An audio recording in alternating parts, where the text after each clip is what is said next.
है कि यदि आचार्य द्रोण नहीं सिखाएंगे तो कर्ण विश्व का सर्वश्रेष्ठ धनुर्धारी कभी नहीं बन पाएगा।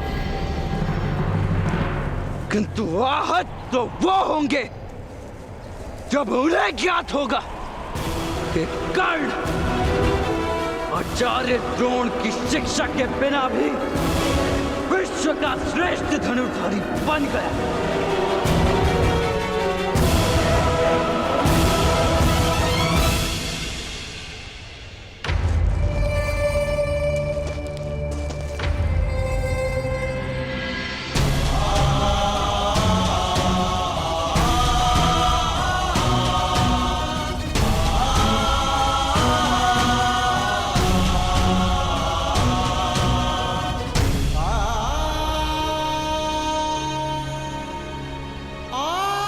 पुत्र कर्ण, घर चलो। तुम्हारी माता अपने पुत्र की प्रतीक्षा कर रही है। माता तो अपने 2 पुत्रों की प्रतीक्षा कर रही होगी। अकेला किस प्रकार चला जाऊं?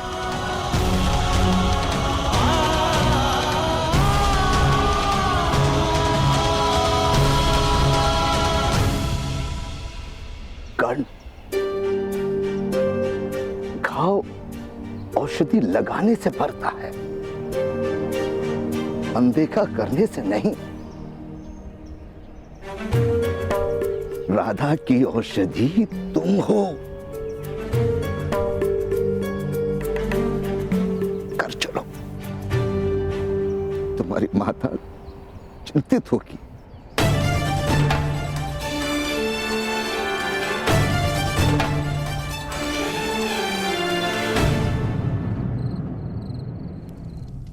आचार्य द्रोण ने तुम्हें शिक्षा देना स्वीकार कर दिया। हाँ, क्योंकि ना ही मैं राजपुत्र हूं और ना ही उनका पुत्र।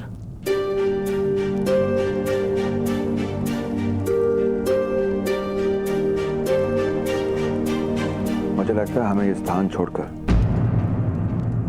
कहीं और जाकर बस जाना चाहिए। कहां जाएंगे पिताश्री? कहां जाएंगे? जहां भी जाएं, न शोण के साथ हुआ अन्याय हमारा साथ छोड़ेगा और ना ही हमारे मस्तक पर लिखा हुआ है। हम जहां भी जाएंगे वहां भीष्म और द्रोण होंगे, किसी भिन्न रूप में, किसी भिन्न वेश में। हमें ये युद्ध यहीं लड़ना होगा, यहीं जीतना होगा। मूर्खों की भांति बातें ना करो कर्ण। यदि अन्याय को न स्वीकार करना मूर्खता है तो हाँ, मैं मूर्ख हूं। पिताश्री, कर्ण कहीं भी चला जाए, अपना प्रतिकार लेने हस्तिनापुर लौटेगा। जो युद्ध मैंने प्रारंभ किया है उसकी परिणति यहीं हस्तिनापुर में होगी।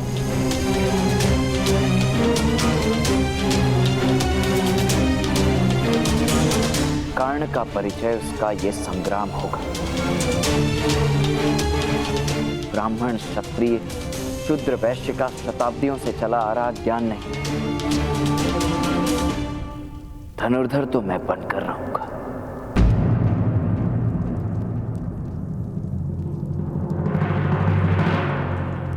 एक सूत पुत्र को धनुर्विद्या कौन सिखाएगा? कौन तुम्हें महामहिम भीष्म और आचार्य द्रोण के समक्ष लाकर खड़ा कर पाएगा? कौन?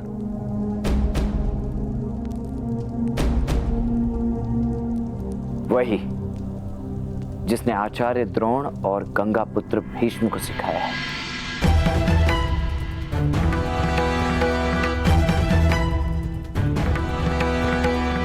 इन दोनों महारथियों के भी तो कोई गुरु होंगे। यदि उनमें से कोई मुझे सिखाए तो बताइए पिताश्री, कौन है इनके गुरु?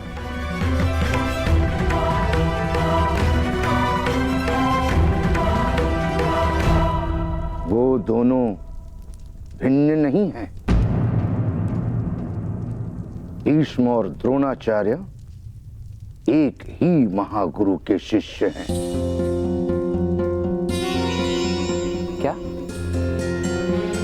ये दोनों महायोद्धा एक ही गुरु के शिष्य? कौन है वो महागुरु? वो बस भ्राता श्री, भोजन करते समय बातें करना ठीक नहीं है, आराम करें। आप बताइए तो, कौन है आचार्य द्रोण और भीष्म के गुरु?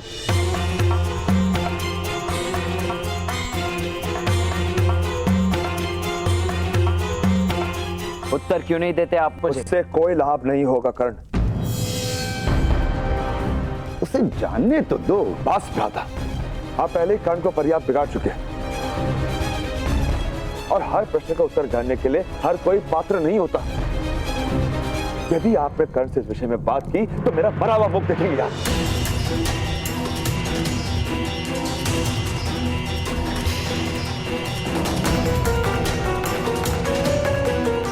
पिताश्री, आपने ताऊ को तो रोक लिया, किंतु आपको बताना होगा आचार्य द्रोण और भीष्म के गुरु कौन है? पर्याप्त बोल चुके हो कर्ण, जाओ भोजन कर लो।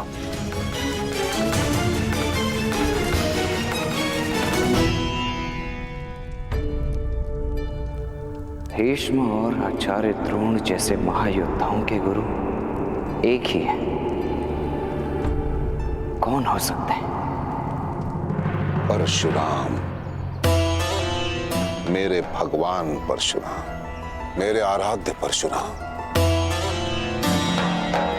वो परशुराम जिन्होंने इस धरा को 21 बार क्षत्रिय विहीन किया, 21 बार, और अपने शस्त्र और शास्त्र का ज्ञान मुझे सौंप दिया। आज मैं तुम लोगों को अपने आराध्य परशुराम की सिद्धियों का उदाहरण देता हूं। सोचो, यदि युद्ध भूमि में, युद्ध के मध्य तुम्हारे अस्त्र टूट जाएं, तब क्या करोगे?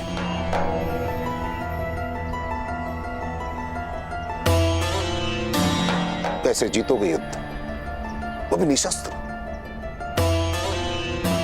असंभव है ना। परंतु मेरे आराध्य ने इसे संभव करके दिखाया। उन्होंने बताया, यदि तुम्हारा हृदय पवित्र है और लक्ष्य अटल, तो प्रकृति की कोई भी वस्तु शस्त्र बन सकती है। जैसे कि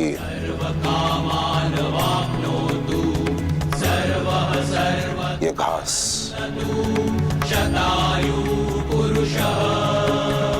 दीर्घायुमस्तु समस्त सम्मंगलानि भवतु, उत्तरोत्तर अभिवृद्धिरस्तु।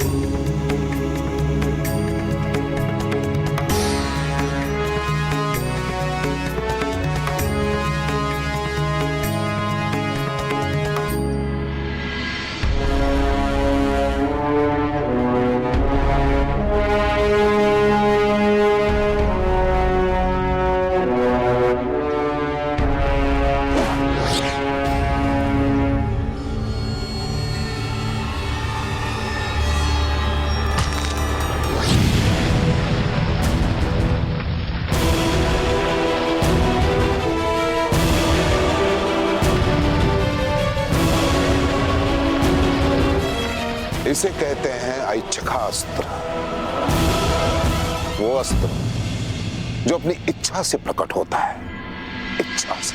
गुरुदेव, क्या आप हमें इसका प्रयोग करना सिखाएंगे? अवश्य, परंतु समय आने पर, और वो भी उसे जो इस सिद्धि के योग्य हो।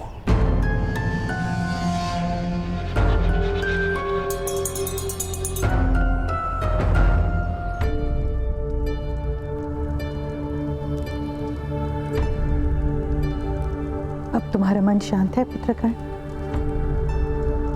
नहीं माता, परंतु मन में लक्ष्य का आवाहन अवश्य कर लिया है। मैंने निर्णय कर लिया है माता, भले ही पिताश्री क्रोधित हों, मैं आचार्य द्रोण के गुरु को अवश्य ढूंढ कर रहूंगा, उनसे शिक्षा प्राप्त करके ही रहूंगा। केवल एक ही बाधा है, पिताश्री स्वयं उनका नाम बताएंगे नहीं और ताऊ श्री को उन्होंने सौगंध दे रखी है।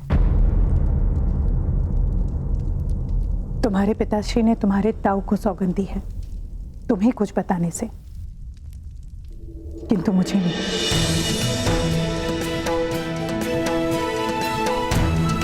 ताऊ ने मुझे सब कुछ बता दिया है कल।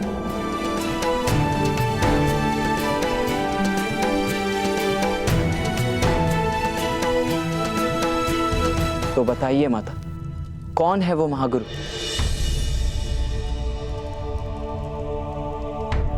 परशुराम। कुछ लोगों के लिए परशुराम भगवान विष्णु के अवतार हैं। परशुराम, भगवान परशुराम। गुरुदेव बताइए ना, आपके गुरु भगवान परशुराम इस समय कहाँ हैं?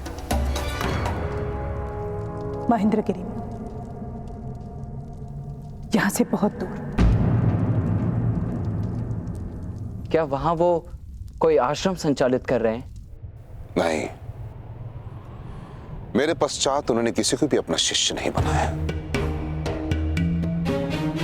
उन्होंने संकल्प लिया कि वो कभी भी युद्ध नहीं करेंगे।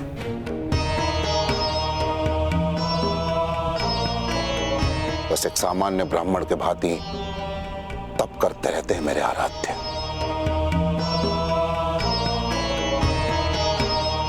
अब तुम सब जाओ। प्रणिपात गुरुदेव। स्वास्थ्य। अर्जुन,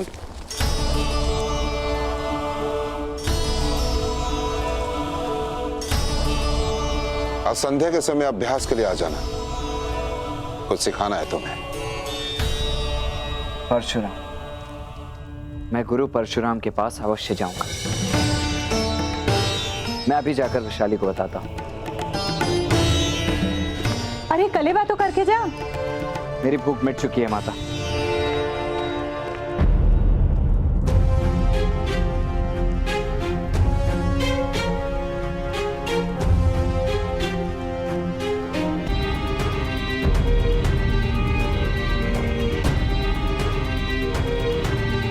प्रणिपात ताऊ।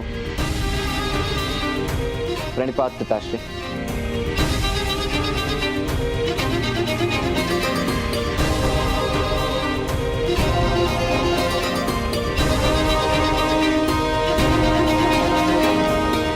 तुमने उसे बता दिया? क्योंकि मेरे पास सौगंध का बंधन नहीं था। मैं जाने नहीं दूंगा उसे। तो क्या करेंगे? कोई सौगंध दे देंगे?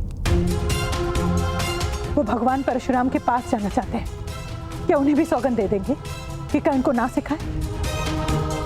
आर्य, ना आप कर्ण को रोक सकते हैं और ना ही उसके प्रण को। मैं महाविनाश को रोकना चाहता हूं राधा। कर्ण को सुरक्षित रखना चाहता हूं। पिता हूं मैं उसका। अधिरथ, किसान का काम है बीज डालना, उसे सींचना, उसे संवारना उसके हाथ में है। परंतु वो बीज कैसा वृक्ष बनेगा, ये प्रारब्ध प्रकृति के हाथ में है।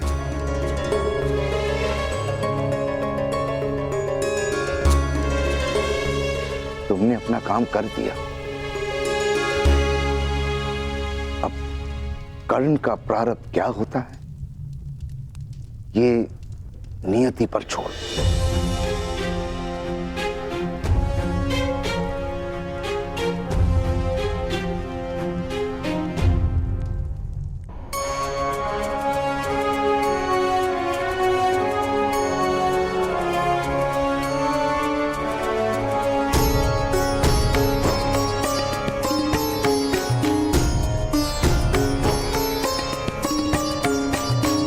ज्ञानतृष्णां गुरौ निष्ठा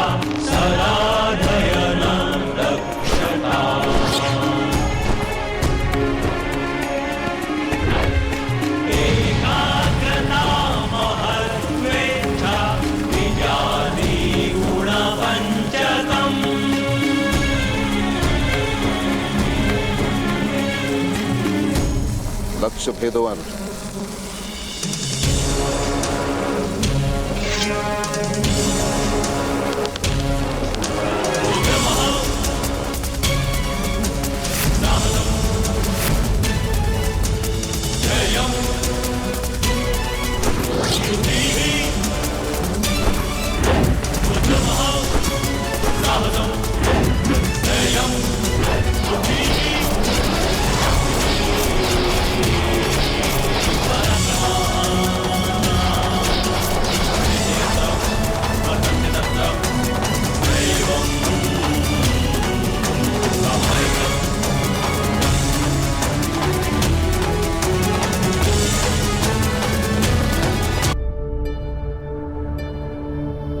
मक्खी इस विश्व का सबसे छोटा और चपल जंतु है, और जो धनुर्धर इसे उड़ते मक्खी को भेद दे वही इस संसार का सर्वश्रेष्ठ धनुर्धर है।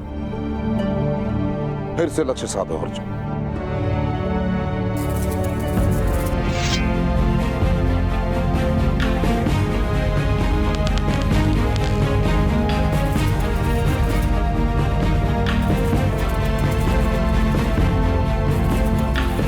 किंतु गुरुदेव, संध्या हो गई है, अंधेरे में मक्खी दिखाई नहीं देती। तो क्या अंधकार तुम्हारे प्रतिभा के लिए सीमा बनेगा अर्जुन? ध्यान से सुनो अर्जुन, ईश्वर ने मनुष्य को 5 इंद्रियां दी, नाक, कान, आंखें, जीभ और त्वचा। और एक सच्चे धनुर्धर के पास एक और इंद्री होती है, और वो है आभास। अब एक बात बताओ मुझे, जब तुम्हारे पास 6 इंद्रियां हैं तो तुम एक इंद्री का प्रयोग क्यों कर रहे हो अर्जुन? क्यों? लक्ष्य भेदो।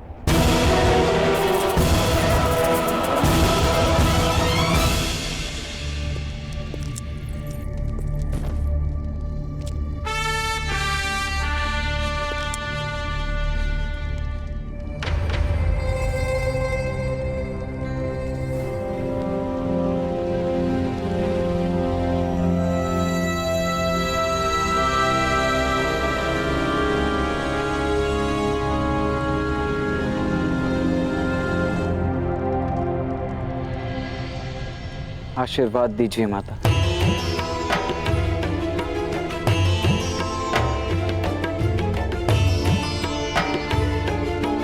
सफल होकर लौटना।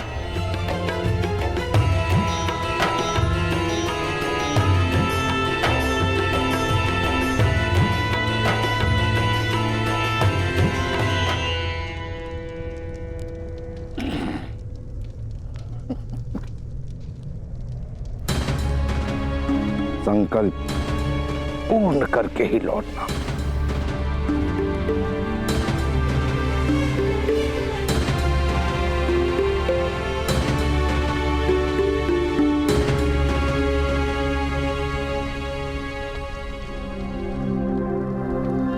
मैं एक बहुत कठिन यात्रा पर जा रहा हूं पिताश्री, आज्ञा आप देंगे नहीं,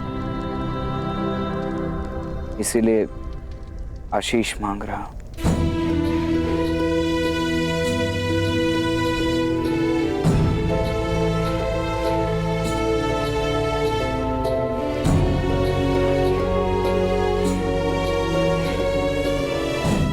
पुनः कर्ण जब भी आपको इसी भांति दंडवत प्रणाम करे, समझ जाइएगा कि कर्ण ने अपना प्रथम लक्ष्य पा लिया, कि वो संसार का सर्वश्रेष्ठ धनुर्धर बन गया।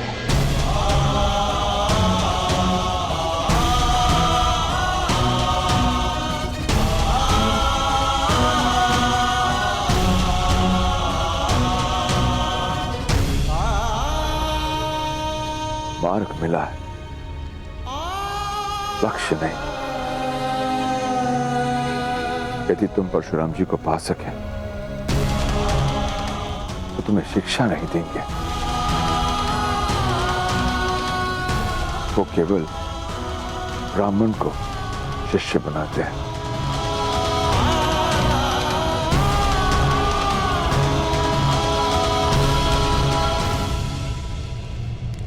ब्राह्मण भी तो मनुष्य ही होते हैं ना। ताऊ, ब्राह्मण और हम में अंतर क्या है? वो तो ब्राह्मण ही जाने। मैं तो केवल इतना जानता हूं कि एक ब्राह्मण को चारों वेद कंठस्थ होते हैं। आभार ताऊ।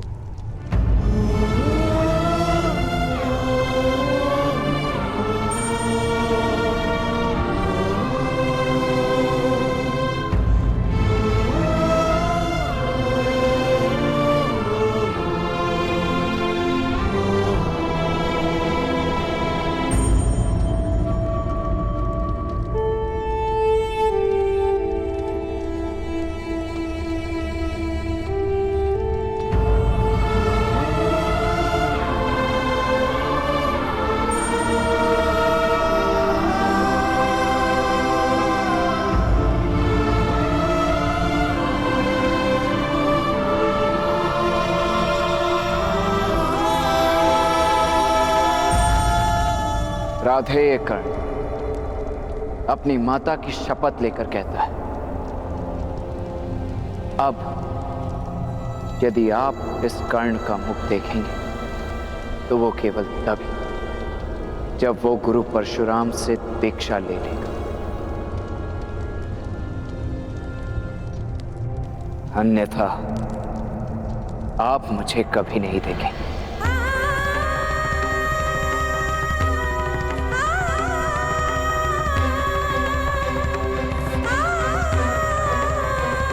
अंतिम प्रणाम।